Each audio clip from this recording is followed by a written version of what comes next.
बाद फिर से हॉकी विश्व कप जीतने की कोशिश कर रहा है, लेकिन भारत की सियासत इसे अलग ही चश्मे से देख रही है। ये चश्मा बड़ा रंगीन है, ये वैचारिक चश्मा है। राजनीति की कड़वी सच्चाई यही है कि आप विचार के हिसाब से रंग को तौलते हैं, वो हर चीज में उल्टा चश्मा लगा लेते हैं। हुआ यह है कि विश्व कप के लिए भारतीय हॉकी टीम की जर्सी का रंग बदल गया है। अभी तक हॉकी टीम की जर्सी का मुख्य रंग था नीला, लेकिन हॉकी विश्व कप के लिए केसरिया रंग का इस्तेमाल कर दिया गया है। केसरिया यानी भगवा। अब आप कहेंगे मैडम, जब ब्लू रंग की जर्सी चल ही रही थी तो बदलने की काहे जरूरत थी? बोल सकते हैं ना, क्यों किया भाई, क्यों केसरिया कर दिया? तो हुक्म, ये तस्वीर देखिए। आप तो भाई सारे कैमरा पर्सन हैं, इस तस्वीर में आपको क्या दिख रहा है? जल्दी जल्दी बताइए, क्या दिख रहा है आपको इस तस्वीर में? कलर। कौन सा कलर है? नीला। कहाँ कहाँ है नीला कलर? ग्राउंड पे भी और पूरा ग्राउंड पे भी। ग्राउंड के साथ। समझ में आया? हाँ जी, मर्ज हो रहा है वो। समझ में आ गया? देखा, स्मार्ट है मेरे कैमरा पर्सन। सब कुछ नीला है भैया। वो पीछे जो एड दिख रहा है वो भी नीला, वो जो ग्राउंड है वो भी नीला, और हमारी जर्सी भी नीली। हुक्म, हॉकी इंडिया का इस मामले में बयान सामने आया वो यही है, कोई राजनीति नहीं है। संस्था के मुताबिक जर्सी का रंग बदलने का फैसला खिलाड़ियों, स्पोर्ट स्टाफ की सलाह पर कई दौर की बातचीत के बाद लिया गया है, और मुख्य वजह तकनीकी थी। नीली जर्सी अंतर्राष्ट्रीय मैदानों की नीली सतह में कहीं ना कहीं मर्ज हो जाती है, खिलाड़ियों को पहचानना मुश्किल हो जाता है। कोच और खिलाड़ियों ने पीले या भगवा रंग का सुझाव दिया, और बाद में निर्णय यह हुआ कि भगवा रंग को हम लोग चुनते हैं।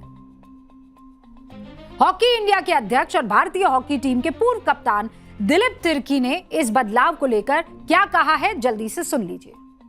खिलाड़ियों को ओर से, कोचों की ओर से रिक्वेस्ट आया हुआ था कि खेलने के दौरान टर्फ भी ब्लू है और खिलाड़ियों का जो जर्सी वो भी ब्लू है, तो कहीं ना कहीं मैचिंग हो रहा है। विजिबिलिटी में क्लियर कहीं ना कहीं उस हिसाब से नहीं हो पा रहा है। और दूसरी बात, जब हमारे नेशनल फ्लैग का कलर भी ऑरेंज है, और इसलिए ऑरेंज को चूज किया गया। तो जो बात हॉकी इंडिया कह रही है वो ये तस्वीर आपको समझा देगी। सब कुछ समझ में आ गया होगा आपको। अब आज की पाठशाला में इस पर मैं बात क्यों कर रही हूं, है ना? ये भी तो सवाल हो सकता है कि हाँ ठीक है भाई, ब्लू था, आपने बता दिया, भगवा हो गया, ठीक है, समझ में आ गई बात। लेकिन भैया राजनीति हो रही है ना इस पर। दो बयान सुनिए, आपको समझ में आ जाएगा। देखिए, ये चाहे यूनिफॉर्म बदल लें, ये एजुकेशन पॉलिसी में भी अपनी इतिहास को बदलने की कोशिश करते हैं, कुछ भी कर लें। आपने देखा हमारे देश के युवा क्या सोचते हैं इसके बारे में। इस देश की आज़ादी के लिए जो लड़ाई लड़ी गई वो अहिंसा और सत्य पर आधारित थी, उसमें आरएसएस कहीं नहीं थी। प्रियंका गांधी और विपक्ष को लगता है कि जर्सी का रंग सियासी मकसद के लिए बदला गया है। विपक्षी चश्मा केसरिया को बीजेपी के रंग पर और रंग के तौर पर देख रहा है।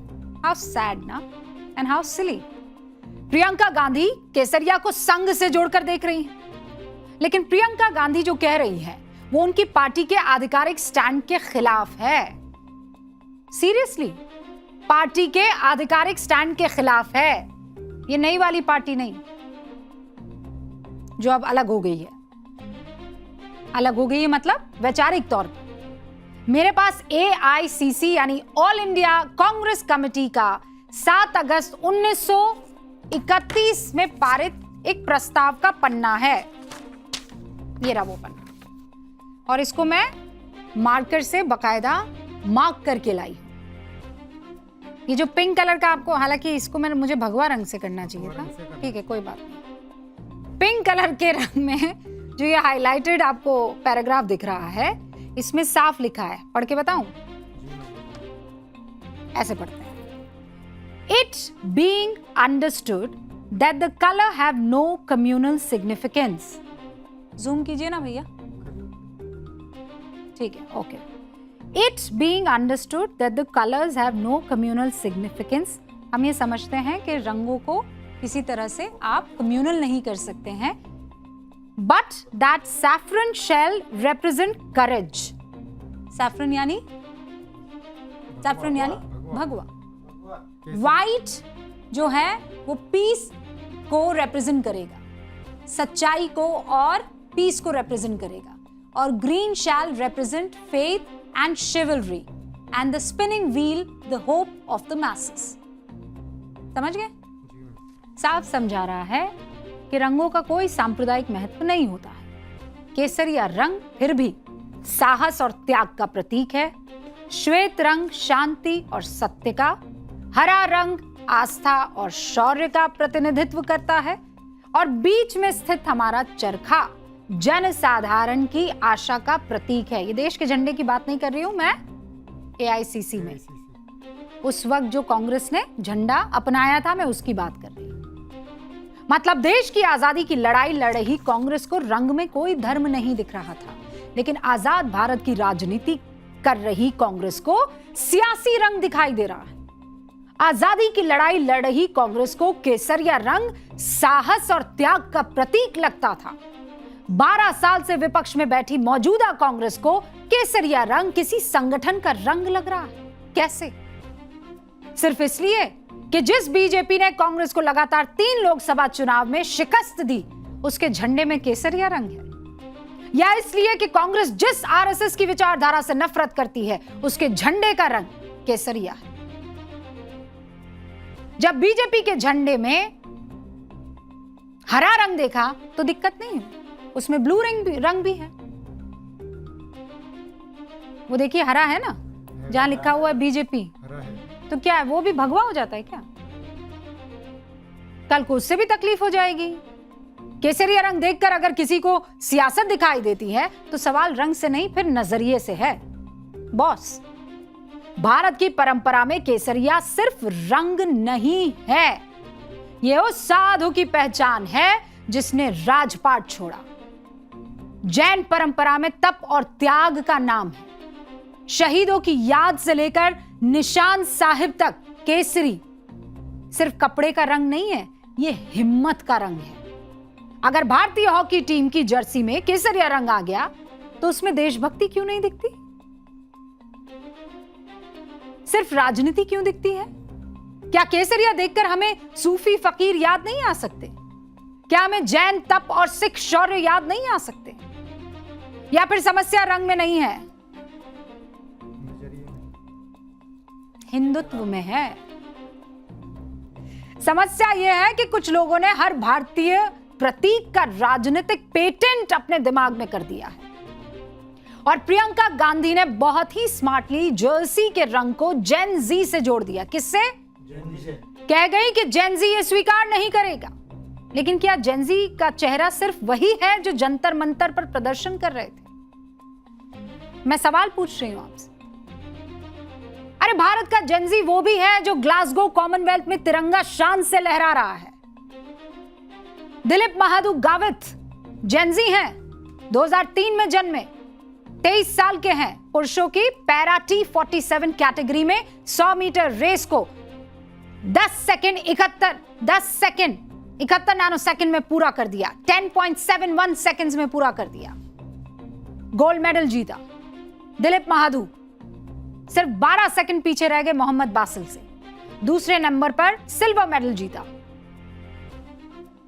ये भी जेन जी हैं, महज 21 साल के हैं। अब मुरली श्रीशंकर से मिलिए, ये भी जेन जी हैं, लंबी कूद में भारत के लिए सिल्वर मेडल जीता। ये बस 3 नाम गिना रही हूं आपको। भारत ने अभी तक कॉमनवेल्थ गेम्स में 15 मेडल जीत लिए हैं। फेरिस लम्बी है, क्लैप, इनमें से 10 मेडल जेन जी ने जीता है। हाँ, वो जेन जी वाली ही क्लैप। यानी भारत के लिए 66% मेडल सिर्फ जेन जी ने जीते हैं।